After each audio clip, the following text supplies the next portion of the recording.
I meet many people who think that to embrace the Christian faith is simply a blind leap of faith. That to think that Christianity is true or that God exists or that Scripture is reliable is completely unreasonable. But is this really the case? I'm joined today by George Haraksin, who is a philosopher and a Christian, to help unpack that question. George, let me ask this. Is it irrational to believe in the Christian faith? Yeah, it's actually fun for philosophers when people ask those types of questions, because you've just suddenly jumped into our area of discipline.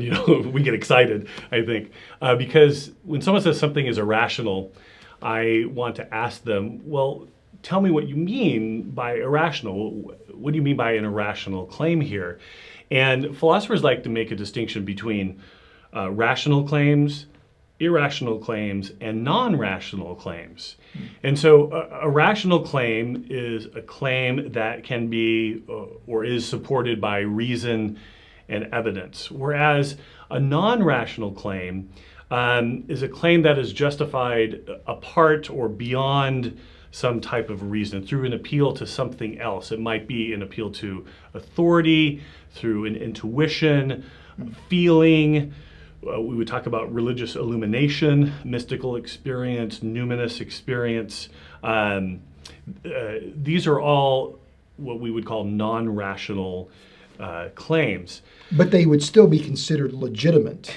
Well, I mean, it is debated. Okay. There's some people or some philosophers have argued there is no such thing as non-rational claims. But you can always find someone in philosophy who disagrees with something. But when it comes to this, a number of people, both Christians and non-Christians, have argued for the legitimacy of non-rational claims. Mm-hmm. And I think you can make a good case for this. I mean, at some point, you just can't keep arguing for things ad nauseum, an infinite regress. Somewhere it has to start.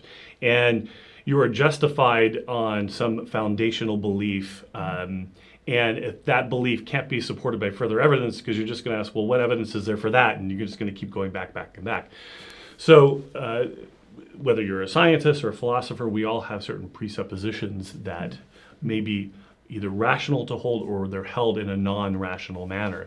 But when we talk about an irrational claim, I would want to make a distinction between what I would call a weak irrational claim and then a strong irrational claim. So for instance, if I say something is a weak irrational claim, this is a claim that sort of flies in the face of everything we've kind of expected or we've experienced in history and in nature and things like that. So if I said, or if someone comes in and says, there's a herd of giraffe, running around in the Reasons to Believe parking lot or at the White House, we would go, that's irrational, that's absurd. Now, it's not logically incoherent, but it's irrational in the sense of it doesn't meet our regular experience, what we know about nature or this particular context or area.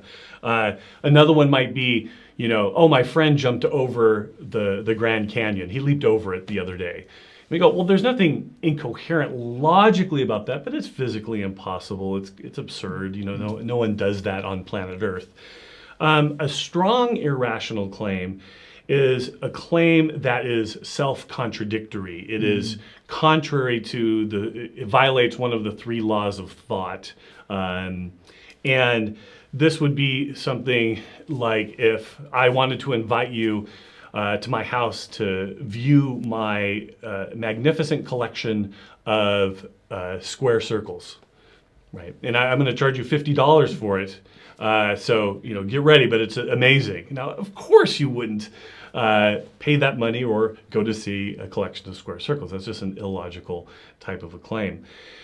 When it applies to faith or the Christian faith in that, from very early on in the Christian church, Christians have tried to argue, someone like Athanasius, all the way to contemporary philosophers like Thomas Morris, have tried to argue that the doctrines of the Christian faith, like the incarnation or the Trinity, are not strong irrational claims.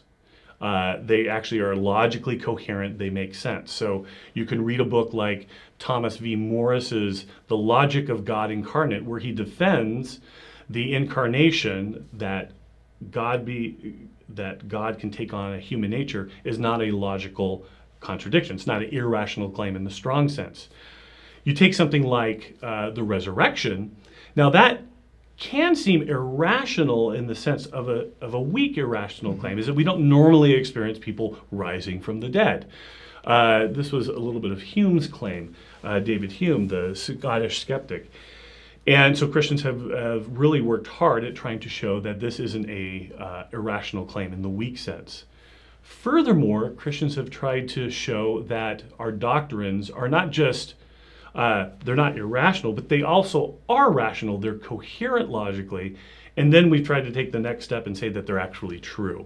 So there's a series of steps there showing that they don't violate the laws of logic, showing that there might be good historical evidence for the resurrection, but then also showing that these are coherent claims, they're rational claims, we're justified in holding them, and then they're also true. So that would be the series of steps that I would go through in dialoguing with someone on that issue.